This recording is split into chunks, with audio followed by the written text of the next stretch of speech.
The Wrath of a Woman. Attending 5th grade in St. Stephen's Catholic School was fun with my new friend I made, Terence. He was in my class, and we would have fun doing things together after school. We always tried to stay out of trouble.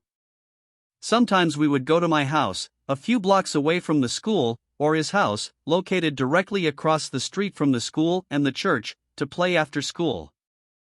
We would go to my house a lot more often because of all my friends on my street. We had more than enough kids to play a pickup baseball game. We would play in empty parking lots after the company employees went home from work for the day. There were no baseball diamonds in the neighborhood. The ones that did exist that we could use were too far away for all of us to walk.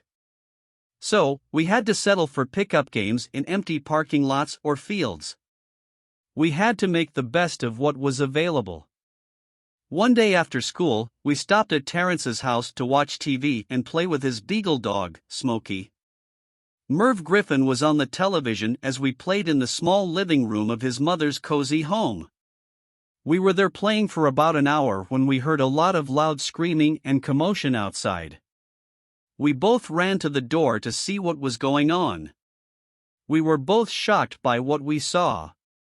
A Puerto Rican woman chased what appeared to be her husband around a car with a broom. Around and around the car, they ran. The woman was waving her broom, trying to hit her husband with it, with lots of swearing and screaming. This was happening right across from the church and school. A woman who was also witnessing the event went to call the priest to stop this fight. The priest was in disbelief at what he heard the woman telling him. He quickly grabbed his jacket and left. The priest came running when he saw the woman chasing the man. The priest put his hands up in the air and shouted "Stop" at the lady, but she was so mad she started to chase the priest around the car too. Around and around the car went all three. Now, it was becoming a comical scene. Now every neighbor on the block was watching this strange event take place.